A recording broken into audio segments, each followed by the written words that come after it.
Well, hello and good morning. It's me, cej, your host of the party. And yes, I am back in my office, as you can see out the window there with the traffic going by.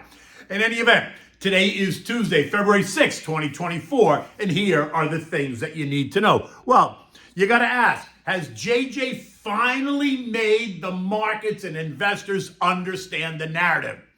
The broader market does adjust, yet anything AI continues to climb. Treasuries decline as you would expect, and that sent yields higher. Oil and gold are holding steady in all this turmoil, and there's lots of Fed speakers this week. There were a couple yesterday, there's a couple more today, and then there'll be more as the week progresses. And what do we have for dinner tonight? We're having the herb balsamic marinated pork chops. You can do them in the oven or on the grill. Either way, they're delicious. So look, JJ took the 60 Minutes on Sunday evening and he said it again. Don't hold your breath for a March rate cut.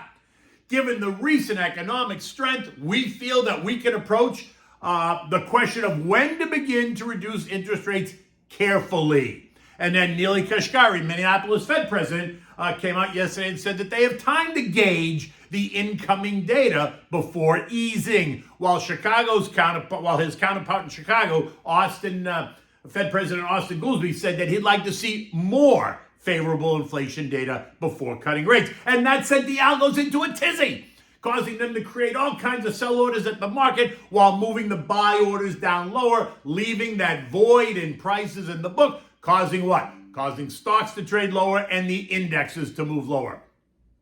At 4 p.m., the Dow gave up 275 points or 7/10. The S&P down 16 points or 3/10. The NASDAQ lost 32 points or 2/10. The Russell continues to get smashed, losing 25 points or 1.3%, taking it down 4.4% year to date. The transports gave up 113 points or 7/10, while the equal weight S&P lost 55 points or 9/10. Notice that difference between the S&P and the equal weight. Now, none of this should have been a surprise. The trader types have been pushing the March rate cut for a while, an idea that never ever made sense given the data. What was at one point a 100% bet of a cut fell to 80%, then it fell to 50%, then it rallied back to 80%, and now it finds itself at 15% this morning.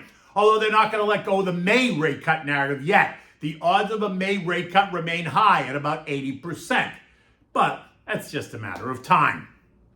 The sentiment now seems to be a June cut is most likely. But again, that puts us within that 6-month window before the presidential election. And the Fed is not supposed to move on policy in either direction during that time period. But this time it's different, I guess, right?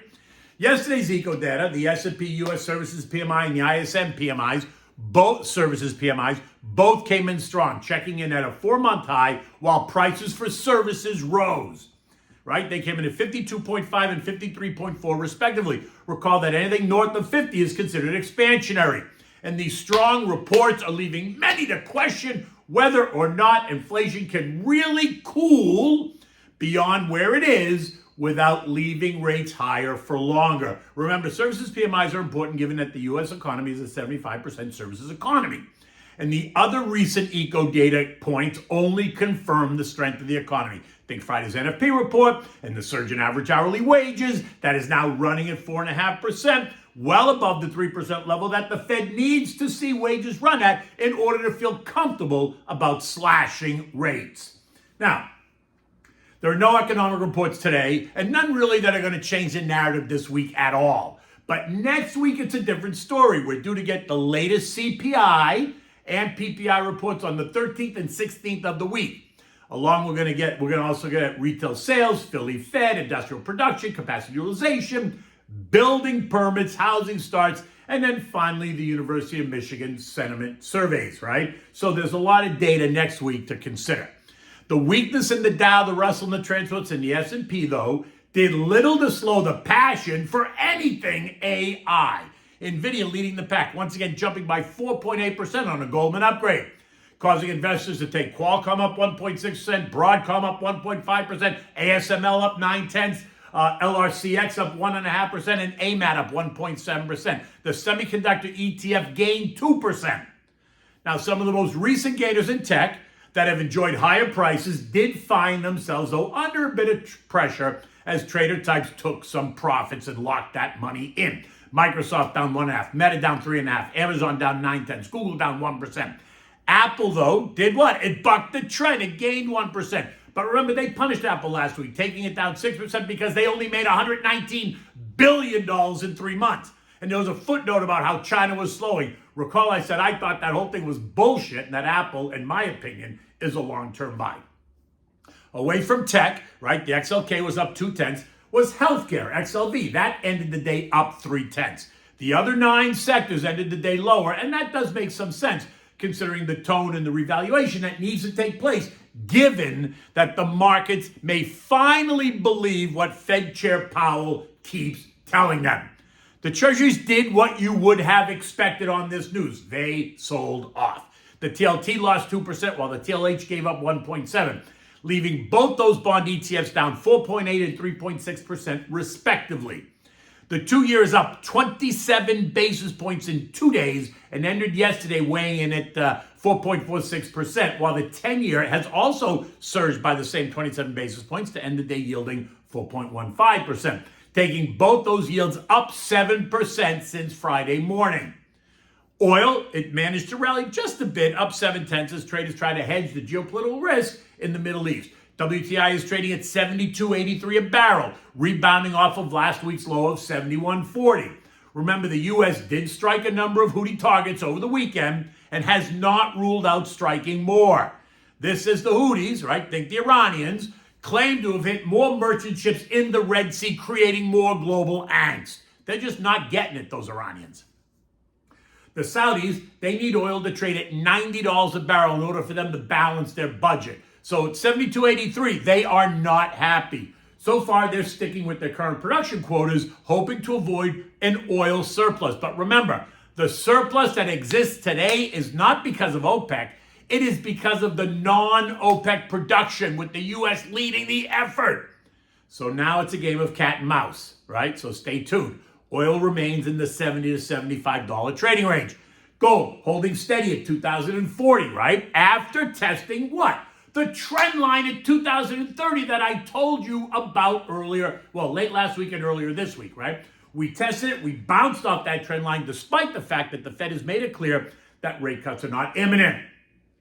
It is, though, the geopolitical unrest that has a cause to celebrate for gold investors, as it is still the ultimate safe haven play. I mean, who doesn't love having those gold bars in their safe deposit box at the bank?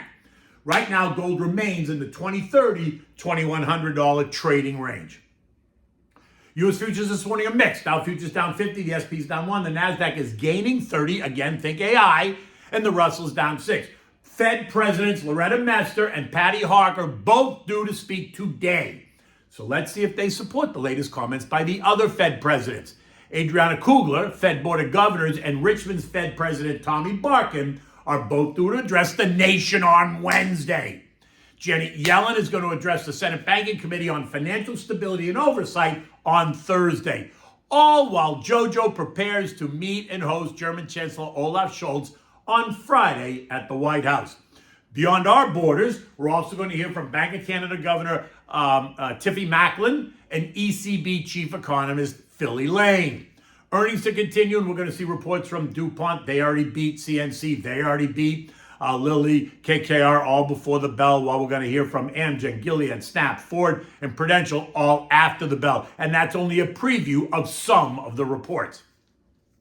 European markets are all higher this morning. BP is up 6%, even after they reported a sharp decline in profits. Think lower oil prices, right? But guess what? They announced a plan to boost shareholder returns. And what is that?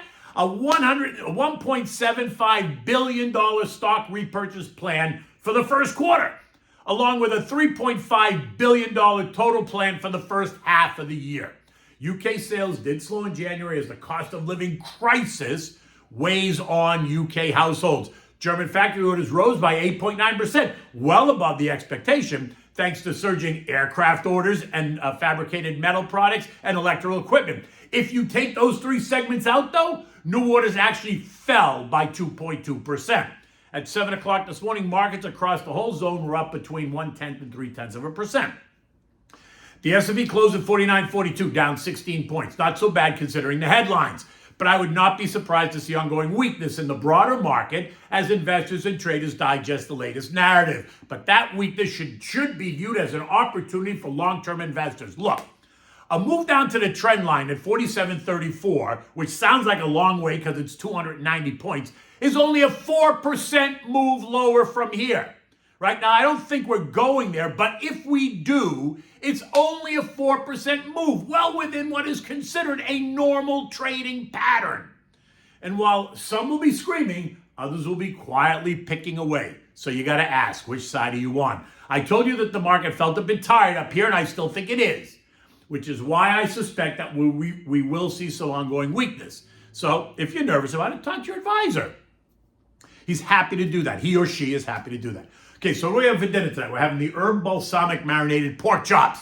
So you want to start with like 4 to 6 pork chops on the bone. Thick or thin, whatever you want. I prefer the thicker ones, but you can take whatever you want. Rinse them, pat them dry with paper towels, set them aside. In a bowl, you're going to put olive oil and balsamic vinegar in a ratio of 1:1. Next, add in some dried rosemary and thyme and fresh basil. Season the chops with salt and pepper. Marinate the chops in this oil balsamic mixture for at least 1 hour. Now, you can prepare this at this point, put them in a Ziploc bag and put them in the fridge overnight. That also works. Now, when you're ready to eat them, preheat the oven to 400 degrees or light your grill because you can do it either way. Place the chops in a baking dish with the marinade, cover it tightly, and place it in the oven and cook it for 30 minutes. Remove cover and turn on the broiler. Now broil the chops to create a bit of a crust, flip them and repeat so it's crusty on both sides. You don't want to dry them out, so don't leave them in there too long. Now look, if you want to do this on the grill, just cook them on the grill, right? You know when they're done, just watch them. You want to get them nice and crusty and stuff. They're delicious. Now, you're going to serve this dish with, I would serve it with like roasted smashed potatoes and a green vegetable, maybe like a French cut green bean or a broccolini, whatever, steamed and dressed in a dab of butter and salt and pepper. Nothing complicated. As usual, also serve this with a salad, maybe of Boston Bib lettuce, arugula, red onions, cucumbers, and tomatoes in a light lemon and olive oil dressing, right? Make it clean and crisp. And enjoy this with a nice red. I don't know, maybe a Cabernet, maybe a Pinot Noir, whatever you like. You can also, as usual, have it with white wine if you prefer, but it is a pork chop, so it probably demands something red. Just not something really deep red, because you want to save that for a bigger, thicker beef dish, like, you know, an ossobuco or a steak or something that's thicker and redder. In any event, the day is just getting started. Until tomorrow, take good care.